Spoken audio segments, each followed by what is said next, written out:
Neighbor sued me after harassing my dog for months. Lost horribly. About 6 or 7 months ago, my neighbor got a drone. I don't mind people having hobbies, but for some reason he insisted on flying like the biggest jerk possible. He would hover in front of other houses and windows, try to race cars going down the road, and worst of all, he had a habit of flying his drone in my fenced backyard, buzzing over my dog, diving low just over my dog's head before circling around to do it again. My dog isn't small, he's about 70 pounds and a Malamute, but the drone terrified him, and I was worried what would happen if it hit him. I asked my neighbor several times to please not fly in my yard and explained that it was scaring my dog. He basically told me to get lost and laughed in my face. When it still continued, I called the police. Unfortunately, there wasn't much they could do other than ask him to please not fly over my house/property. Finally, in late December it happened. My dog got tired of his shit and managed to catch the drone right as it was diving towards him. He shredded the drone. The thing was just a jumbled mess of wires and plastic. Neighbor was pissed. He stormed over to my house, swearing and threatening me, which I ignored. A week later, I got a summons to small claims court. He wanted $900 for the cost of his drone and an additional $300 for supposedly denying him access to his property. The drone sat in my yard for a couple hours before it was retrieved. Fuck that. He could have killed my dog. I don't have kids or a girlfriend. I just have my dog, who is my best friend for the past 7 years. That dog has moved with me 3 times, was there when I graduated college, saw me buy my first house and my first new car. I love my dog. Went to legal advice. Got some great help from them. Turns out, him suing me was the best thing to ever happen. When we got to small claims court, the judge basically laughed away his claims that I had intentionally trained my dog to attack his drone. But little did he know I was prepared. I had dozens of photos of my yard showing it was impossible for him to accidentally fly that low to my dog, videos of him harassing my dog in the past, and I had saved all my medical bills from taking my dog to the vet. $700 for an X-ray? Check. Another $250 to sedate him during? Why not? Don't want him being uncomfortable. Full dental exam with tooth cleaning/repair? For $100. Then there was the cost of anti-anxiety meds and a secondary checkup, wet food for a week in case his teeth were hurt, and extra just for good measure. In the end, the asshole ended up owing me almost $2,000, and now is being investigated by the FAA for not having a registered drone and violating several FAA regulations concerning drone flight, too near an airport, too close to other people, out of sight of operator, and way above the maximum altitude. Enjoy never being allowed to fly drones again, duck. Harass my daughter on Minecraft. You can't hide from me. So, my daughter, who was about 8 at the time, was really into Minecraft, as most kids are these days. Also desperately wanting to join the YouTube/Let's Play culture. I had installed some screen recording software that would let her make videos of the games she was playing so she could later upload them to YouTube. Anyways, one day I'm minding my own business when I hear her quietly sniffling over on the computer. I asked her what was wrong, but she didn't want to tell me, so I let it go, but decided to keep an eye on her. A few minutes later, I discovered what was happening. Someone was harassing not only her, but also all the other kids playing on whatever server she was on. This kid, we'll call him Little Smithhead or LS, was saying shit about how he was going to rope my 8-year-old daughter. She told him how old she was, hoping he would stop, how he was going to hack into her IP and steal all her info, swearing profusely, remember this is a game for kids, etc., etc.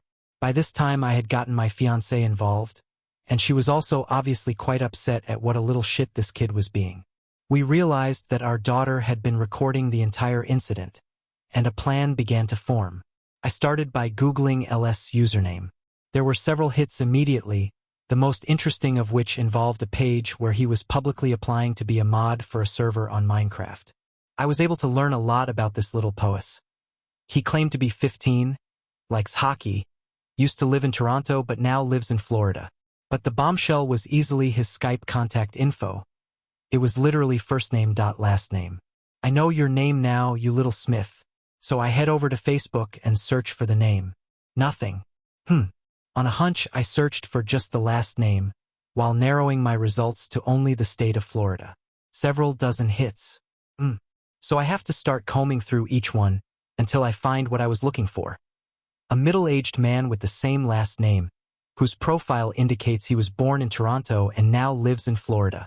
I found your dad, you little Smith.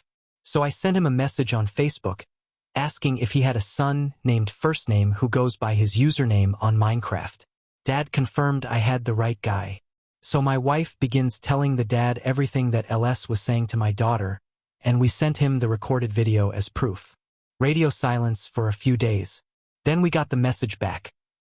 LS had his computer taken away from him for the entire summer, and had also been lying about his age. He was only 11, I think. His parents were freaking livid with him, and he surely hated the next few months of his life. No one mess with my daughter. Punished the woman who was rude to me in the queue. I warn you, English is not my native language, so there may be mistakes. Thank you. This incident happened just a couple of hours ago. I went out for a lunch break and decided to go to a fairly large store for water. It was rush hour, so there were queues everywhere.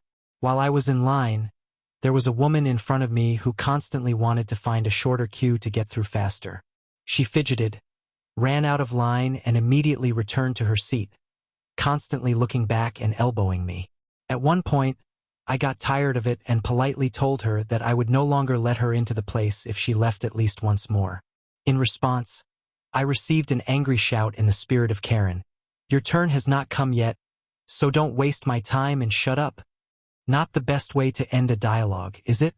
Looking around, I noticed that some of the goods on the counter next to me were covered with stickers with indicators that beeped on metal detectors in case of goods being carried. Usually these stickers were peeled off by the cashier, but I had a simple but very funny plan. I picked up one of the goods, then imperceptibly peeled off one of the stickers, and threw it on the floor at the feet of this woman. And of course, she stepped on it without noticing it. Her turn came, she bought what she wanted, and of course, the siren went off at the exit. By the time I paid off my purchases and left, at least half of the guards had already gathered around this time saver, with whom she was also shouting and arguing. But these were no longer my problems, smiley face. He cheated, so I stopped paying his Invisalign and threw the rest out. Long story short, he also didn't pack most of his things because he's lazy AF, so the day before he was going to move out, I threw out his stash of Invisalign that I was paying for out of pocket, hid my canker sore powder. He frequently bit himself and got canker sores, and the stuff in the pharmacy didn't work for him, and cut up his prescription soles that helped whatever feet problems he also had. Guy was also unemployed for a few months, which, whatever, economy sucks right now, but if you're going to live off of my income during that time, at least respect me. He texted me a few days after he moved in with his family asking if he could come pick up his Invisaligns and one of my canker sore powders. I said, oh, you mean MY Invisalign that I paid for? You're welcome to dig them out of the dumpster. And no, I don't know what powder you mean. He had really messed up teeth before he met me, and it gave him bad TMJ, constant migraines, etc. It gives me a lot of joy knowing that he'll be uncomfortable until he saves up some money to restart, and knowing him, he won't save a damn penny. A 3-year-old threw my words back at me. I worked in early years for 10 years in a nursery/preschool setting. The setting was in the middle of a council estate, and it was very common to be called a CNT by a 2-year-old, just setting the scene. But I loved it. Every lunchtime would result in multiple preschoolers upset because they didn't get the yogurt they all fought after.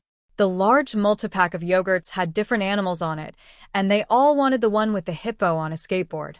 Cue disappointed faces when they were handed a boring yogurt.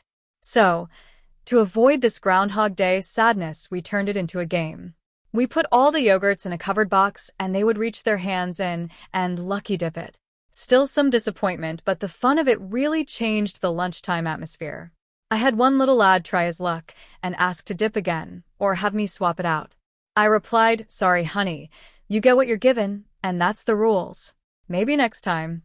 He huffed but accepted it and ate his yogurt. Fast forward to the afternoon play session, and a group of us were hanging out in the home corner. Little lad rarely played in the home corner, so I was surprised to see him but excitedly welcomed him into the group. He starts cooking up a feast of plastic foods and imaginary chicken nuggets. We all sat at the table and accepted the glorious dishes he handed us: cakes, pizza, pasta. We had finished our meal, and he walks around with the wooden fruit basket. I look in and ask for the green apple. He hands me the red one, looks me dead in the eyes and says, sorry honey, You know the rules. You get what you're given, and smirked. Oh lordy, I almost choked on my imaginary cupcake. Fair play, kid. I burst out laughing, and so did he. His mum died laughing when I told her. Big thanks to everyone who watched to the end. I really appreciate the support. And please hit the subscribe button.